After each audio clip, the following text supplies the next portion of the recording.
Hi, everybody, and welcome to Mercy One Low Carb on Keto Nutrition. And I'm going to be talking tonight a little bit about myths and misconceptions of keto. You get a lot of these. Now that I'm seeing people in my intensive dietary metabolic clinic, I get people coming in all the time with a lot of questions and things that they've heard. One patient came in here a while ago from another physician, and she came to see me for a ketogenic diet and was told by her physician that she absolutely should not do this because it will lead to diabetic ketoacidosis, which is a life-threatening problem, and it could kill her. And I can't, and which is mind-blowing that another physician would be telling her that. She didn't have type 1 diabetes.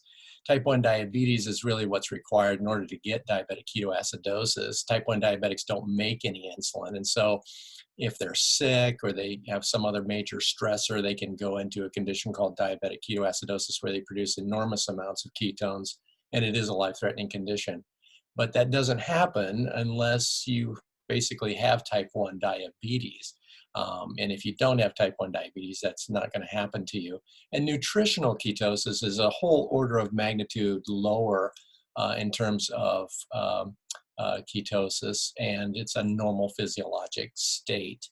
So that's maybe one of the first misconceptions that we'll just take apart tonight, is that the ketogenic diet does not cause DKA. In fact, I like to tell people that, if you give up eating donuts and bread, that you're not going to suddenly be thrown into DKA. That's just not the way the body works. So for those of you who don't know me, I am the medical director here at Living by Design Keto Nutrition. I'm board certified internal medicine and pediatrics, and I'm also a certified ketogenic nutrition specialist. So I thought tonight, I think this might be the first of two parts that we'll do on myths and misconceptions, because there's quite a number of them. And I want to cover a couple medical things tonight and then look at some practical myths and misconceptions that we can help you with, hopefully, to make this sustainable. So one of the first ones is kidney disease. A lot of people think that keto is somehow harmful for your kidneys. And I think that's predicated on the assumption that the ketogenic diet is a high protein diet. And, I think the reason for that is we do know that people with kidney disease, for example, if you're on dialysis, your kidney's job is to excrete toxins and metabolites. And if your kidneys aren't able to function, then those toxins can build up in your system, including metabolic end products of protein catabolism as well, like ammonia and other things. And so people often assume that, well, hey, if that's happening, then you need to be on a low protein diet so that you don't, have all this buildup of protein catabolism and toxins. But, that's predicated on the idea that the ketogenic diet is a high protein diet, and that's false. So just to remind you that the ketogenic diet is not a high protein diet. It's an extremely low carbohydrate diet, and it's a high fat diet. That's what makes the ketogenic diet so unique. It's about 5% of energy comes from carbohydrates. About 20% comes from protein, which is really about the same that you would see in the standard American diet or the Mediterranean, or most other diets have about the same amount of protein. And then about 75% of energy will be coming from fat. So this is not a high protein diet to begin with. So I think that the notion that protein can cause kidney problems is similar to like exercise and coronary artery disease. So if you have coronary artery disease and you're getting angina and insufficient blood flow to your heart, and then you suddenly go hardcore at a lot of exercise, well, yeah, that could cause angina and arrhythmia, and you could die. So someone with severe coronary disease probably shouldn't exert themselves real hard. But does that mean that exercise causes a heart disease? Well, no, of course not. So exercise doesn't cause heart disease.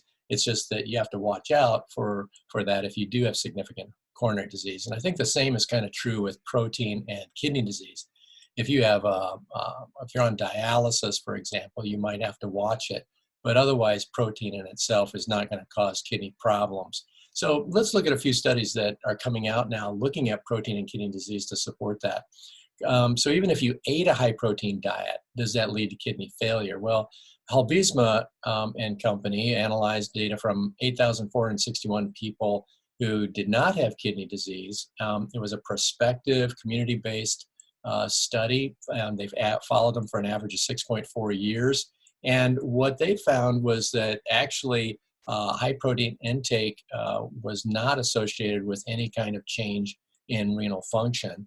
And in fact, when they looked at all-cause mortality, those people who followed a low-protein diet had a higher mortality, as you can see over here on the graph B. These are the mortality rates, and you can see it was higher for those who have followed a low-protein diet. So no problem eating protein if you don't have kidney disease. But what about patients who are at high risk of kidney disease, like say you have diabetes? Well, Dunkler et al. Prospectively followed 6,213 patients with type 2 diabetes, but they didn't have any kidney dysfunction to begin with, and they followed them for over 6 years. And they tracked a variety of dietary interventions. And what did they find? Well, they found that actually the animal protein, plant protein, or just total protein in general had no negative outcomes on kidney function, and actually was positive. You can look in this graph over here on the side. This is looking at these studies and the data points, and then the lines are confidence intervals. So this shows you where statistically the data could be in relation to that. And you can see that all the protein, even at high levels of protein intake, were all positive in terms of kidney function. What was negative turned out to be high carbohydrate foods and snack foods, fast food, deep fried processed food. Lo and behold, those were harmful for your kidneys, not protein. Well, what about diabetics who now have kidney disease? So we're ramping up the intensity here. Well, let's say you have diabetes and you already have kidney disease at baseline. Well, Faccini and Saylor compared the standard low protein diet, which is about 0.8 grams per kilo per day, which is usually prescribed for people with chronic renal failure, to a carbohydrate restricted but not protein restricted diet. And they followed 191 of these patients for almost 4 years. So they had an average creatinine of 1.8. So creatinine level of about 1 is normal. So 1.8 is significant. And they followed them for almost 4 years. And what did they find? Well, what they found was that there was an absolute risk reduction of 18% for your creatinine doubling and 19% for developing end-stage kidney disease requiring dialysis or death. And so that was a risk reduction if you followed the low-carb diet, not the low-protein diet. So interestingly here, because the low-protein diet is actually what is recommended for people in this scenario. And actually, if you followed a low-carb diet, you did better. So if you look at this graph here, the pink or red line is your low-protein. This is the risk of doubling your creatinine. The blue line is your low-carb group, and you can see that the risk of renal failure is less if you follow low carb, and then really less if you look at risk of death and end-stage renal disease or dialysis. Again, the low carb diet appears to be beneficial over the standard of care low protein diet. Well, even further, because of this kind of data that is accumulating, another study was done recently looking at the ketogenic diet in patients with obesity and mild kidney failure. And not only did those patients lose 20% of their fat mass, but 27.7%, or over a quarter of them with mild renal failure, actually normalized their kidney function on the ketogenic diet. And that's interesting because I've seen that in practice. I've seen patients who've come in with impaired kidney function, go on the ketogenic diet, and boy, everything gets better. Their weight comes off, blood pressure improves, heart failure improves, and even kidney failure like this improves. So this is modest, mild renal insufficiency and actually normalization of that on the ketogenic diet. The authors conclude that when conducted under supervision of healthcare professionals, very low carbohydrate ketogenic diet is an effective and safe treatment for weight loss in patients with obesity, including those with mild kidney failure. So in summary, yeah, there's really no evidence that the ketogenic diet is harmful for your kidneys. In fact, if anything, probably beneficial. In terms of protein intake, again, remember that the ketogenic diet is not a high protein diet, it's a moderate protein diet, but that degree of protein certainly is not harmful. And in fact, there's some increasing data that actually protein is probably not harmful for your kidneys at all, especially if you don't have kidney problems to begin with. Well, what about liver problems? That's another common question I get from people is that, hey, if it doesn't keto harm your liver to some degree?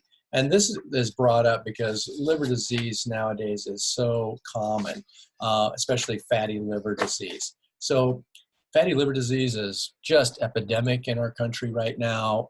We're seeing this a lot. When I was in medical school, if you had fatty liver disease, we knew you were an alcoholic.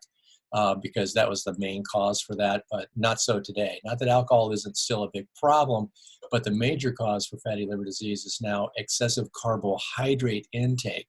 And I won't go into the physiology of all this, but basically that fat is derived from excessive carbohydrates that people are eating, which your liver turns into fat to prevent you from getting hyperglycemia and instant diabetes. And that fat is sent out to your body, but it's also accumulating in your liver. So just right off the bat, if you do a literature search on PubMed about keto and liver problems or causing liver disease, you'll find zero, absolutely zero reports of any adverse effects of keto on liver issues. However, many studies show benefit. One of the more interesting ones was a group of Swedish investigators who looked at the ketogenic diet in people with a non-alcoholic fatty liver disease. And even within 1 day on the ketogenic diet, fat was being mobilized from the liver. And after 2 weeks, the liver fat dropped over 40% as measured by MRI spectroscopy, which is just a fancy way of accurately measuring liver fat. So, which is amazing because we really don't have any good treatment for fatty liver disease. If you have fatty liver disease and you see a hepatologist or liver specialist, they'll tell you to lose weight. They'll probably tell you to drink coffee because that seems to be helpful for fatty liver disease to some degree. But the main thing is probably the ketogenic diet. In addition to that, they found that there were major shifts in the gut microbiome, which were very positive, leading to increased folate production, which especially in people with liver disease is very important. They drastically reduced their inflammatory markers. They increased mitochondrial beta oxidation of fat. That means fat burning was going up in our mitochondria, and decreased insulin resistance for sure. So all of this included improved liver function, and all of this was seen within just 2 weeks. So man, if you have fatty liver disease, no question, I think in my mind, the ketogenic diet is the way to go. And not only for adults, but for kids. We're seeing fatty liver disease epidemically in children, especially adolescents who have a very high intake of sugars, sugar-sweetened beverages in particular. So your pops, all your juices, but also the Gatorades and energy drinks and things like that. Adolescents drink a lot of that. They're getting a significant amount of calories from that. And what's particularly toxic in this is part of the sugar. You recall sugar is sucrose, and sucrose is a disaccharide of glucose and fructose. And it's the fructose component which is particularly toxic.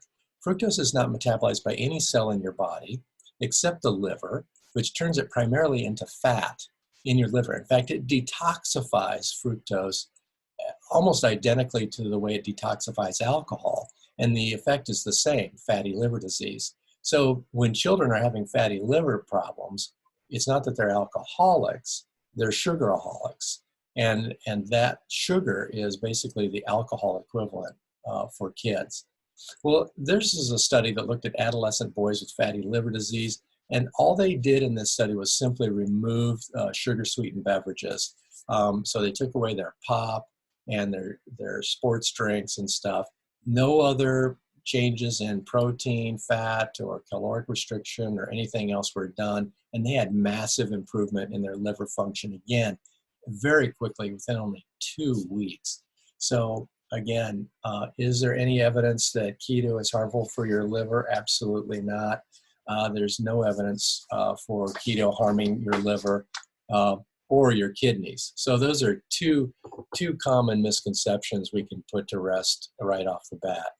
Let me shift gears a little bit and talk about some other misconceptions that prevent the ketogenic lifestyle from taking root in people, and how can we make this sustainable? I mean, because this is really our purpose here at Living by Design, is we want to try to make this ketogenic lifestyle sustainable for people. And key to that is you just have to create new habits, new mindset. A lot of our eating is habit driven. You're bored, or you're looking for a sugar fix or something like that, or it's just time to eat. You know, you're not listening to your body. So we have to create those new habits and mindsets. You want to keep your pantry stocked with healthy whole foods, right? You shouldn't have to look at a label to know whether a food is a whole food or not, right? I mean, if there's a label on a food, it's probably a warning label, basically. But you know, you want to keep your pantry stocked with good, wholesome foods. Come up with, you know, 4 to 5 quick meals that you have on hand that you can be your go-tos. Like, for example, breakfast, we often have hard-boiled eggs that are already peeled in the refrigerator. They keep for 5 to 7 days that way. Or we have pre-cooked bacon. And sometimes if I'm hungry for either breakfast or lunch, frankly, I'll just grab a couple hard-boiled eggs and bacon, and I'm good to go. So there's things like that you can do. There's certain staples that we have, certainly salads, of course, and things, but also cauliflower, which is like your new potato, right? Cauliflower mash is fine, but you put some smoked Gouda cheese in that, and heavy cream and stuff, and spices, and man, it's awesome. So things like that, once you find this, is particularly great. But have 4 or 5 meals that you can create quickly and come up with on your own. You want to eat delicious foods that are high in fat. This is not a deprivation diet. I love seeing people come back to my clinic who get it. You know, they realize, okay, I can't eat these high carb foods over here that I used to eat, all this processed food and junk, but I get to eat this rich, delicious food over here. And that turns out to be highly nutritious, energy dense. You're not hungry. And so that's what we want to see you go for. In addition, you want to know how to eat out. So, and most restaurants are getting more and more comfortable with this. For example, at Olive Garden or Noodles now, you can get any of their meals that have noodles as zoodles, zucchini noodles, right? So they're getting to adapt to this as well. Most restaurants, you can sub out the starch for broccoli or vegetables or anything like that. So take the hamburger, but just don't have the bun. You know, those are the kind of things you can do readily at restaurants. And even just Google, you know, if you're going to go out to eat, especially if it's a chain restaurant, if you're going to go there, Google how to eat keto at blank. And I guarantee you'll come up with a lot of ideas. Other things to do to make it sustainable is know how to navigate social situations. So if you're invited to a party or some other get-together, you know there's going to be a lot of non-keto foods available, bring your own. So if you have to bring a food, do that. We had a get-together at my office, and I know that donuts and coffee were being provided, so I swung by in the morning and got a meat and cheese platter, and it went like hotcakes. And so those are the kind of things you can do. Bring your own food, so at least you know that what you're going to bring, you can eat. Know how to travel low carb as well. For Janice and I, this is frequently a time when we all fast. So airplane food's not that great to begin with. And so a lot of times we'll just fast when we're traveling that way, or we'll bring our own snacks, whether it's macadamia nuts, or maybe it's some bacon or meat sticks or something like that. That's how you can travel with it. Eat the foods you love. You know, these again are, I think I look differently now at food. It's just not something to get through, but it's something that you want to do intentionally. Tell people that the ketogenic diet is not difficult, but it does take intentionality. You have to think about it, and you have to, you know, put some thought into it, but enjoy your food. I mean, nowadays when Janice and I get together for dinner, it's like, it's awesome. It's like an event, you know. I mean, I tell people like, geez, you know, I eat like salmon on the grill with asparagus wrapped in bacon and our favorite Gouda cheese, you know, cauliflower mash with a glass of red wine, you know, and eat like that almost every night. I'd have to be eating in a five-star restaurant to get this kind of food. So, hey, it's awesome. You should eat the foods that you love and know the importance of not only what to eat, but when to eat as well. So we put a lot of emphasis on what to eat, but if you're not hungry, don't eat. That's rule number one, especially if you're trying to lose weight, right? So intermittent fasting, time restricted eating, I find that naturally most people fall into 2 meals a day once they get into the ketogenic lifestyle, simply because fat is satiating. It gives you satiety. It makes you feel full, so you're not hungry. And if you're not hungry, don't eat. That saves time and money when you do that. And finally, find support from your fellow low carbers. You know, if you're going to go someplace where you know there's going to be a lot of carb temptations, you know, text your keto friends and find out, hey, how can I get through this? What did you do? I'm going to go out to eat to this restaurant. Do you guys know of any options there?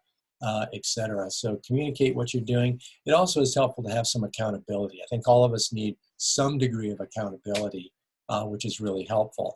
And I'll just put a plug in for our health coaches and remote monitoring with that as well. We provide a smart scale, ketone analyzer, health coaching, which you can do, well, maybe in person, but right now through Zoom works great.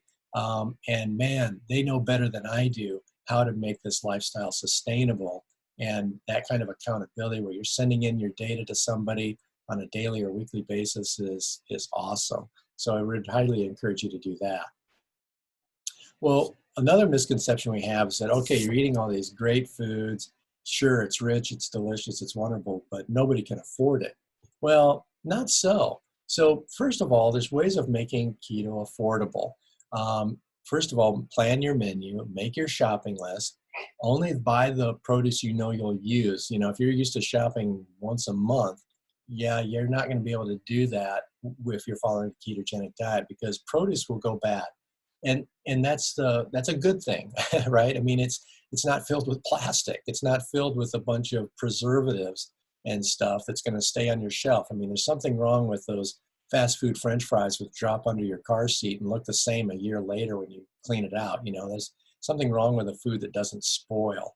So just buy enough produce. You will have to go shopping more often, but it's well worth it. But you're not buying as much at a time. Know what to splurge on and what you're okay with, not buying the best. So do you have to eat, you know, grass-fed beef or butter all the time, or omega-3 rich eggs? Probably not. You know, is it worth spending all that extra money? If you've got it, fine. If you don't, you don't need to. And so you don't need to worry about that. Again, it's progress, not perfection. Are you going to be able to beat, you know, buying a huge, large $4 pizza? You know, probably not. But do you really want that? I mean, it's horrible for you, and you can do a lot better. Study ads and look for deals. Don't be afraid to buy bulk and freeze, like avocados, for example. You know, those things are they have a very short time at which they're perfectly ripe, right? You know, so you buy them, they're too hard, just right, and then mush. So, you know, what we can do is when you have your avocados, when they get to just that right portion, go ahead and peel them and then freeze them. Once you do that, they're good to go. You can take them out at any time and zap them in the microwave. And really, avocados just add wonderful monounsaturated fats to your meals. They're like a superfood that way. And that's just one example. Stick to real foods. Please don't get supplements. Don't get all the Atkins bars or other, you know, fat bombs and all that stuff, all those keto products, unless you're really, you know, underweight and you're just trying to maintain your weight, and, you know, you're one of those people. But if you're really trying to control your blood sugars, lose weight, don't fill up on those foods. Fill up on really nutriently dense foods. When you feed your body with the nutrients that it really desires and needs, those cravings go down and all that. I was just talking to a patient this morning and his daughter made him keto-friendly bars, and he's diabetic, trying to get off insulin, and he had just a couple little squares, and he had a continuous glucose monitor, and bam, it shot his glucose way up. And even though it was keto friendly, it still had too many carbs, and those sugar alcohols, watch out. If they're loaded with 10, 12, 14 or more sugar alcohols, you're going to get a reaction from that. So they're not free. So avoid those kind of supplements and bars and stuff, and just eat real food. Price compare and keep track, right? Where's the best deal on almond flour, bacon, avocados? And again, share that with your keto friends and community. Get on the Living by Design low carb support Facebook group. There's lots of ideas there where people are sharing their recipes and where to find deals and so forth. That's a great source. Start at Aldi's. I'll just say that. They've got great selections of meats, produce, eggs, all at reasonable prices. You can get a lot of things there. Walmart is actually increasing its keto selection. And the beautiful thing about Walmart is you can, of course, order online and just drive up and pick it up. I mean, who likes to go into a massive big box store like that and see rows and rows of stuff and have to wait through the line? You can probably pick up stuff you don't even want, you know. This way you avoid all that and you can just go get it, and that's awesome. Remember, at Hy-Vee, it's 10% off everything in the health market on Wednesdays. So that's the good time to be shopping there if you want. Check their weekly ads to see if they've got any great deals, and they often do. Cook once, eat twice. I mean, especially when you start out, you know, to dietdoctor.com, you know, you do the 2-week keto challenge. You get suppers, and then the leftovers is meant to be your lunch the next day. That's what I'm having today. I'm having my leftovers from last night. It eliminates your need to go out for lunch, and that saves a lot of money. At work, I used to go out for lunch probably 3 times a week, and now I don't ever go out to eat, and that actually is saving me a lot of money. If you're adding time-restricted eating or intermittent fasting, hey, that is free, and that saves you money. If you're not eating, you're also not spending money on food. So if you don't have money, you can fast, and that's certainly something you can do. Think about eggs. Eggs are awesome. They're a perfect food. They have all the essential nutrients, you know, in one egg. You think about it, that is what and it grows an entire animal. So there's everything there. They're inexpensive. They're very versatile. You can cook them a variety of ways, put them in a variety of foods, from salads to main courses. Great idea. Check out the Diet Doctor website. They have a lot of budget-friendly menu plans, so that's a great source. We also have some cookbooks that are aimed at low-cost, keto-friendly meal plans as well. Well, that's an idea there for all of us, I think, to look at, you know, how we can make keto more sustainable, and how to overcome a few of those barriers. There's a lot more barriers out there, probably chief of which is, doesn't keto harm my heart, or doesn't it cause dyslipidemia, or things like that. We spent a lot of time on the low carb boot camp going over that. So I won't do that here, but there's a lot more barriers I'd like to cover probably next time. So for next time, probably in a couple weeks, we'll do this again, maybe cover a few more barriers and practical tips to make the ketogenic lifestyle sustainable. Hope you'll join us then. And if you have any questions, as always, drop us a line here at Living by Design Keto Nutrition, or check out our Facebook group, Living by Design Low Carb Support, and we'll try to answer those questions for you then. Until then, keto on, and we'll see you later. Bye-bye.